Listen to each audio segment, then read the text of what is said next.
السلام علیکم ورحمۃ اللہ وبرکاتہ۔ بسم اللہ الرحمن الرحیم۔ نبی اکرم صلی اللہ علیہ وسلم نے ہمیں یہ تعلیم دی ہے کہ جب ہم گھر میں داخل ہوں تو سلام کر کے داخل ہوں۔ یہ تعلیم جہاں اس صورت میں ہے کہ جب ہم دوسروں کے گھر میں جائیں تو سلام کر کے جائیں، اجازت لے کر جائیں، اسی طرح یہ تعلیم اپنے گھر کے بارے میں بھی ہے کہ جب تم اپنے گھر میں داخل ہو، اپنی بیوی کے پاس، اپنے بچوں کے پاس جاؤ تو بھی ان کو سلام کر کے جاؤ۔ ہمارے ایک عجیب و غریب مزاج یہ ہے کہ شوہر حضرات یہ سمجھتے ہیں کہ بیوی کا یہ فرض ہے کہ وہ ہم کو سلام کریں، لہٰذا وہ عام طور پر اپنی بیویوں کو سلام نہیں کرتے۔ جب وہ گھر میں داخل ہوتے ہیں تو بھی وہ بیویوں کو یا بچوں کو سلام کر کے داخل نہیں ہوتے ہیں، عام طور پر صورتحال یہی ہے۔ لیکن اسلام کی دین کی تعلیم یہ ہے کہ جب آپ گھر میں داخل ہو تو سلام کریں، بیوی کو سلام کریں، بچوں کو سلام کریں، گھر والوں کو سلام کریں۔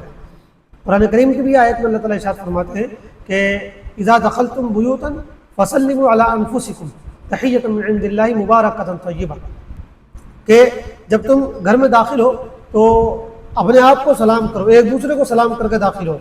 یہ اللہ کی طرف سے پاکیزہ سلام ہے جو بڑا بابرکت ہے، بڑا پاکیزہ ہے۔ اس کا مطلب یہ ہے کہ سلام کرنے سے برکت حاصل ہوتی ہے۔ ایک اور حدیث میں آتا ہے جسے امام ترمذی نے نقل کیا ہے کہ نبی اکرم صلی اللہ علیہ وسلم نے حضرت انس سے فرمایا، حضرت انس بن مالک رضی اللہ تعالیٰ عنہ سے، کہ بیٹا جب اپنے گھر میں داخل ہو تو سلام کر کے داخل ہو تو یہ تمہارے لیے برکت کا باعث ہوگا۔ آج ہم بہت مرتبہ شکایت کرتے ہیں کہ گھروں میں پریشانیاں ہیں، گھر میں بیماریاں ہیں، یہ آفت ہے، وہ آفت ہے، تو اس کی جہاں بہت سی وجوہات ہیں، بہت سے اسباب ہیں، اس کا ایک بہت بڑا سبب یہ بھی ہے کہ ہم گھر میں جب جاتے ہیں تو سلام نہیں کرتے، ایسے جب گھر سے آتے ہیں تو سلام کر کے نہیں آتے۔ گھر میں داخل ہوتے وقت سلام کرنے کا فائدہ کیا ہے؟ سب سے بڑا فائدہ یہ کہ اس سے برکت ہوتی ہے۔ برکت کیا ہے اور سلام کی دعا یہ ہے کیا چیز؟ جب آپ کسی کو کہتے ہیں السلام علیکم ورحمۃ اللہ وبرکاتہ، جب آپ اپنے گھر میں داخل ہوتے ہیں، اپنی بیوی کو یہ سلام کرتے ہیں، اپنے بچوں کو یہ سلام کرتے ہیں، ماں باپ کو سلام کرتے ہیں، تو آپ یہ دعا دے رہے ہوتے ہیں کہ تم پر اللہ کی سلامتی ہو، اللہ کی رحمت ہو، اللہ کی برکت ہو۔ آپ سلامتی کی دعا دیتے ہیں، مطلب تم سلامت رہو، محفوظ رہو۔ کیا مطلب ہے؟ مطلب یہ کہ اللہ تعالیٰ تمہیں ہر بیماری سے، ہر پریشانی سے، ہر آزمائش سے محفوظ رکھے۔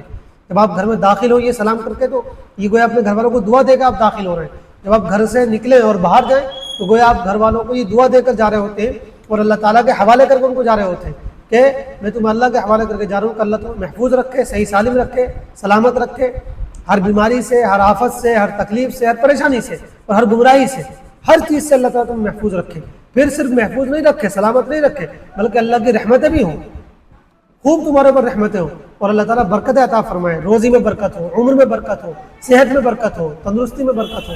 تو یہ ایک چھوٹا سا جملہ ہے جو بڑا جامع جملہ ہے، تو ہمیں کوشش کرنی چاہیے کہ ہم اس سنت کو رواج دیں اور اپنے گھروں میں سلام کرتے ہوئے داخل ہوں۔ اللہ تعالیٰ ہم سب کو عمل کرنے کی توفیق عطا فرمائے۔ آمین۔ والسلام علیکم ورحمۃ اللہ وبرکاتہ۔